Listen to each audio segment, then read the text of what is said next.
Words with magic.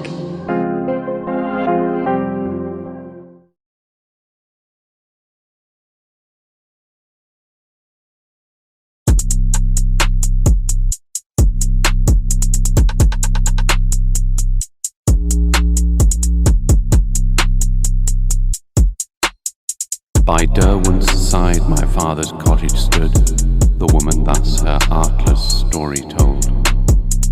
One field, a flock, and what the neighbouring flood supplied, to him were more than mines of gold. Light was my sleep, my days in transport rolled. With thoughtless joy I stretched along the shore my father's net, or watched when from the fold high o'er the cliffs I led my fleecy store, a dizzy depth below, his boat and twinkling oar. My father was a good and pious man, an honest man, by honest parents bred, and I believe that soon as I began to lisp, he made me kneel beside my bed, and in his hearing there my prayers I said.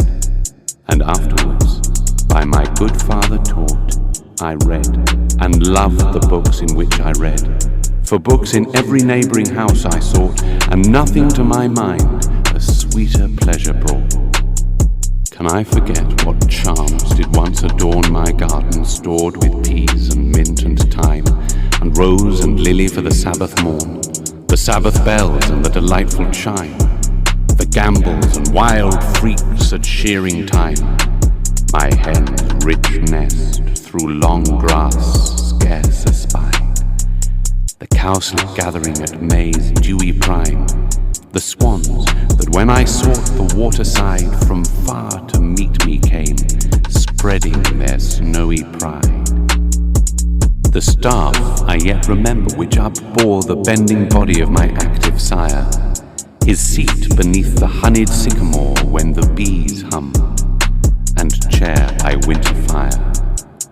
When market morning came, the neat attire with which, though bent on haste, myself I decked.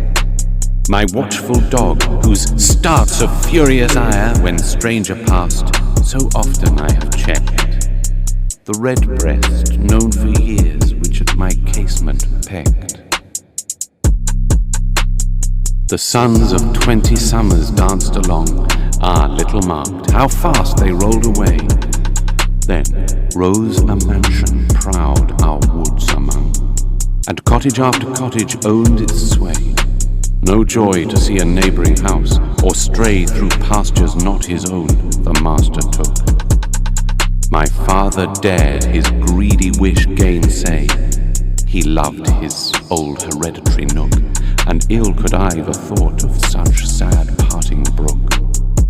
But when he had refused the proffered gold, to cruel injuries he became a prey. Sore traversed in whate'er he bought and sold, his troubles grew upon him day by day, till all his substance fell into decay. His little range of water was denied, all but the bed where his old body lay. All was seized, and weeping side by side, we sought a home where we uninjured might abide. Can I forget that miserable hour, when from the last hilltop my sire surveyed, peering above the trees, the steeple tower that on his marriage day sweet music made. Till then he hoped his bones might there be laid, close by my mother in their native bowers. Bidding me trust in God he stood and prayed. I could not pray.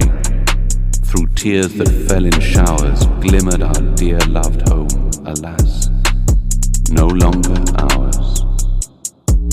There was a youth whom I had loved so long, but when I loved him not I cannot say. Mid the green mountains many and many a song we two had sung, like little birds in May. When we began to tire of childish play, we seemed still more and more to prize each other. We talked of marriage and our marriage day, and I in truth did love him like a brother, for never could I hope to meet with such another. His father said that to a distant town he must repair to ply the artist's trade. What tears of bitter grief till then unknown, what tender vows our last sad kiss delayed.